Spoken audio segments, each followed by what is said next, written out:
Bonsoir et vendredi 7 août 2020 et nous en sommes rendus ce soir à la méditation numéro 140 dans le livre Les psaumes des temps modernes de notre ami pasteur Jean-François Denis et nous sommes là chaque jour depuis aujourd'hui 140 méditations à nous nourrir de la parole de Dieu, bien entendu, c'est le principal, et au travers de chaque poème quotidien, journalier, dont a été oint pasteur Jean-François sur ces 5 dernières années et qui nous sert de tremplin, en tout cas pour que la parole de Dieu nous soit donnée, révélée, enseignée chaque soir sur un thème précis. Avant de commencer, je voudrais aussi vous donner quelques nouvelles de notre frère Jérémy Chevreau, pour qui nous avons prié cette semaine, et donc j'ai pu, par Messenger, donc avoir repasser une prise de sang a priori complète mercredi. Les résultats, donc je lui ai demandé de nous faire connaître, donc quand il les aura, les analyses, les résultats, afin que nous puissions bien sûr vous en faire part. C'est important, les uns pour les autres, c'est important également autour. Pourquoi? Parce que même si on ne le fait pas pour ça, voilà, nous sommes de retour parce qu'il y avait une déconnexion du système, donc l'ennemi, aussitôt qu'on veut prêcher et déclarer la parole, eh bien, il y a toujours des choses qui arrivent, mais on persévère et on tient le coup. Donc, je disais que pour notre frère Jérémy Chevreau, il est bon de prier et d'avoir aussi des retours afin que cela nous fortifie. Voilà, c'est reparti. Donc, a priori, ça continue. Donc, je disais que les retours donc des prières sont importantes de la part des personnes parce que ça nous fortifie, ça nous encourage aussi à continuer à prier les uns pour les autres. Et donc, en attendant les résultats glorieux qui seront donnés à notre frère Jérémy, j'en doute pas, j'en doute aucunement. Et même si ta parole une fois de plus soit proclamée, merci.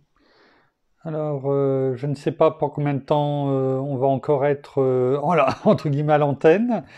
Donc, si la dernière prise de sang de notre frère Jérémy Chevreau était catastrophique comme il me l'a décrite, du moins comme il me l'a dit, nous savons que toute chose est possible. Nous avons une semaine également. Et nous continuons non pas à prier pour que les résultats... On peut empêcher la lumière de briller dans les ténèbres. Merci. Nous allons continuer. Et donc, le but, ce n'est pas de toujours demander la guérison des choses, mais de nous rappeler que la parole nous dit dans 1 Jean 5, versets 14 et 15, voici l'assurance que nous avons auprès de lui, si nous demandons quelque chose selon sa volonté, il nous écoute. Et si nous savons qu'il nous écoute, quoi que ce soit que nous demandions, nous savons que nous possédons ce que nous lui avons demandé. Je ne sais pas comment vous avez après chaque coupure la parole qui est annoncée. On verra bien à la fin. En tout cas, voilà. Donc, il est bon de simplement remercier, tout simplement, parce que la parole, elle est claire. Je suis persuadé que notre frère Jérémy Chevreau a reçu la guérison de toute chose, de tout son... système immunitaire, de tout ce qui pouvait le toucher de façon héréditaire ou pas, qu'importe. Nous n'avons pas besoin de savoir toute chose. Ce que nous avons besoin de savoir, c'est que Dieu agit. Entre chaque coupure, on essaie d'avancer. Donc, simplement remercions toujours, chaque jour, notre Père, dans le nom de Jésus, pour tout ce qu'il fait dans notre frère Jérémy Chevreau, jour après jour, afin de l'amener à une totale guérison, comme il est écrit dans la parole. Le sang de notre Seigneur a déjà pour nous, pour chacun d'entre nous, pour ses enfants, ses frères et sœurs. Et la parole nous dit dans Ésaïe 53,5 que par tes meurtrissures, Seigneur Jésus, nous sommes guéris. Ton sang a coulé du jardin de Gethsémani jusqu'à Golgotha pour nous donner la guérison sur toutes nos douleurs, nos maladies, nos infirmités. Et nous avons reçu en même temps que le salut éternel sur la croix, nous avons aussi reçu la guérison. C'est une réalité, c'est une vérité. Elle doit être inscrite, liée sur les tables de notre cœur. Nous devons les porter à notre cou comme nous l'avons médité ces derniers jours et ne pas nous en retirer, nous en séparer. Alors, merci Père, merci Seigneur, merci bien-aimé Saint-Esprit. Totale et définitive que tu as octroyée, que tu as déjà donnée à notre frère Jérémie Chevreau. Nous allons...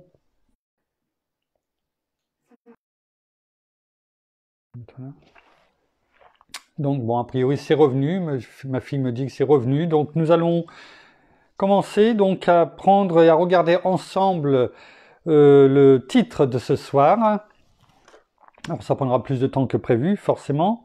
Le titre de la méditation de ce soir, c'est « À travers mon silence que j'entends ta voix ». Père, c'est dans le silence que je désire ce matin, donc là ce soir, pour nous entrer dans ta présence. Alors je t'en prie, aujourd'hui, et me réconforter, pour ainsi me dévoiler et me démontrer ce qu'est pour moi ta volonté. Toi seul arrives à décoder à travers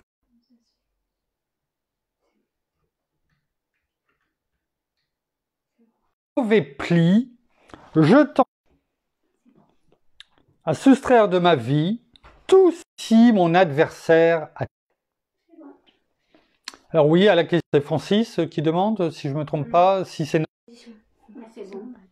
Oui, donc c'est normal, enfin c'est normal, non, ce n'est pas normal, c'est la première fois en 140 jours que cela fait cela.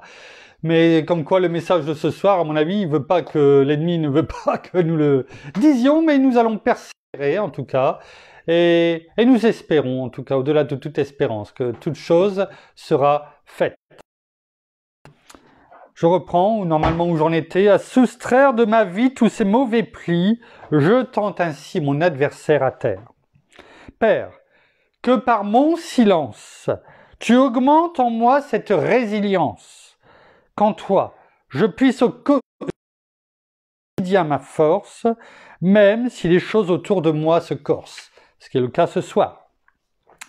Je te prie qu'à travers la douceur de ta présence et en toi, et ainsi être encore témoin de ta présence. Chaque fois que je tourne le dos à mon ennemi, je choisis en toi la vie. Chaque fois que dans la prière,